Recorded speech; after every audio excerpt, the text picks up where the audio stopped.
Welcome back to my channel. आज हम बात करने वाले हैं एक बहुत ही इम्पोर्टेंट साइकोलॉजिस्ट के बारे में, जीन पियाजे और उनकी फेमस कॉग्निटिव डेवलपमेंट थ्योरी के बारे में। ये थ्योरी बीएड, सीटेट, जेटेट और सभी टीचिंग एग्जाम्स के लिए एक्सट्रीमली इम्पोर्टेंट है। अगर आप टीचर बनना चाहते हैं तो बच्चों का मेंटल डेवलपमेंट समझना बहुत ही ज़रूरी है। आज की वीडियो में हम कवर करेंगे पियाजे का इंट्रोडक्शन, इम्पॉर्टेंट कॉन्सेप्ट जैसे कि होते हैं स्कीमा, एसिमिलेशन, एकोमोडेशन, इक्विलिब्रेशन और 4 स्टेजेस जो होती है कॉग्निटिव डेवलपमेंट की, वो भी अच्छे से समझेंगे। अब बात करेंगे हम एजुकेशन इम्प्लीकेशंस की, क्रिटिसिज्म ऑफ थ्योरी की, तो वीडियो को एंड तक ज़रूर देखना। अब हम लोग बात करते हैं जीन पियाजे के इंट्रोडक्शन पे। जीन पियाजे एक स्विस साइकोलॉजिस्ट थे। उनका जन्म 1896 में हुआ था स्विट्जरलैंड में। उन्होंने अपनी रिसर्च बच्चों पर की और बताया कि बच्चे छोटे एडल्ट्स नहीं होते, उनका सोचने का तरीका अलग होता है। उन्होंने ऑब्जर्व किया कि बच्चे अलग अलग एज में अलग अलग तरीके से सोचते हैं। इसी ऑब्जर्वेशन के बेसिस पर उन्होंने कॉग्निटिव डेवलपमेंट की थ्योरी दी। अब आते हैं इंपॉर्टेंट कॉन्सेप्ट्स पे। सबसे पहले हमारा स्कीमा। अब स्कीमा क्या होता है? स्कीमा का मतलब होता है मेंटल स्ट्रक्चर या फ्रेमवर्क। एग्जाम्पल, अगर बच्चे डॉग देखते हैं तो उनको लगता है कि 4 पैर और एक पूंछ वाला हर एनिमल जो है डॉग होता है। ये उसका स्कीमा है। अब बात करते हैं एसिमिलेशन पे। जब बच्चा नए एक्सपीरियंस को अपने पुराने नॉलेज में फिट करता है, उसे एसिमिलेशन कहते हैं। एग्जाम्पल, हर 4 पैर वाले एनिमल को वो डॉग बोल देता है। अब आते हैं थर्ड नंबर पे, जो है कि एकोमोडेशन।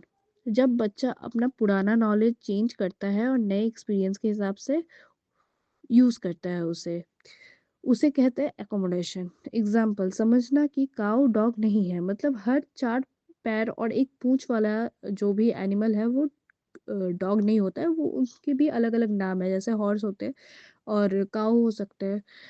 अब आते हैं इक्विलिब्रेशन पे। फोर्थ नंबर जो है हमारा, ये एसिमिलेशन और एकोमोडेशन के बीच में बैलेंस बनाता है। इसे ही इक्विलिब्रेशन कहते हैं। ये प्रोसेस लर्निंग को स्टेबल बनाता है। अब आते हैं हम 4 स्टेजेस ऑफ कॉग्निटिव डेवलपमेंट, जो पियाजे ने डिवाइड की है 4 स्टेजेस में। सबसे पहला है हमारा सेंसरी मोटर स्टेज, जो कि है 0 to 2 इयर्स के बच्चों के लिए। इस स्टेज में बच्चे अपने सेंसेस और एक्शन से सीखते हैं। इसके जो मेन फीचर्स होते हैं वो होता है ऑब्जेक्ट परमानेंसी डेवलप होता है, trial and error learning, reflect action, ये सारी चीज़ें इसमें आती है। एग्जाम्पल, अगर आप टॉय एक बच्चे का छुपा दिए तो छोटा बेबी सोचता है कि टॉय गायब हो गया है। इसमें एजुकेशन इम्प्लीकेशन यही हो सकती है, इस एज में कॉन्क्रीट ऑब्जेक्ट्स और फिजिकल एक्टिविटीज ज़रूरी है। इसमें ज़रूर से ज़रूर करवाएँ बच्चों को। और सेकंड में है हमारा प्री ऑपरेशनल स्टेज। इसमें 2 से 7 इयर्स के बच्चों का फीचर्स ये होता है कि सिंबॉलिक थिंकिंग डेवलप होती है, ईगोसेंट्रिसिज्म होता है, बच्चा सिर्फ अपने पर्सपेक्टिव से सोचता है, सेंट्रेटेशन होता है, सिर्फ एक एस्पेक्ट पर फोकस करना। एग्जाम्पल, ग्लास में पानी का शेप चेंज करने पर बच्चा सोचेगा पानी की क्वांटिटी चेंज हो गई है। एजुकेशन इम्प्लीकेशन इसमें ये होता है, विजुअल एड्स, पिक्चर्स, चार्ट्स का यूज़ जितना करे उतना अच्छा है बच्चे के डेवलपमेंट के लिए। कॉन्क्रीट ऑपरेशनल स्टेज, जो कि होता है 7 to 11 इयर्स के बच्चों पे। इसमें इनके जो मेन फीचर्स होते हैं वो होते हैं, लॉजिकल थिंकिंग डेवलप होती है, कंजर्वेशन समझ में आता है, रिवर्सिबिलिटी कॉन्सेप्ट डेवलप होता है। एग्जाम्पल, समझना कि पानी का शेप चेंज होने पर क्वांटिटी सेम रहती है, वो चेंज नहीं होती। एजुकेशन इम्प्लीकेशन इसमें ये हो सकता है, प्रैक्टिकल एग्जाम्पल्स और रियल ऑब्जेक्ट्स का यूज़ करें जितना हो सके। अब आते हैं हम फोर्थ नंबर पे, जो कि है हमारा फॉर्मल ऑपरेशनल स्टेज, जो कि है 11+ के बच्चों के लिए। इसका मेन फीचर्स यही हो गया, abstract thinking, hypothetical reasoning, problem solving ability. Example हो गया अलजेब्रा और थ्योरेटिकल कॉन्सेप्ट समझना। एजुकेशन इम्प्लीकेशंस इसके यही हो सकते हैं, डिबेट्स और डिस्कशंस, प्रॉब्लम सॉल्विंग एक्टिविटीज़ करानी चाहिए।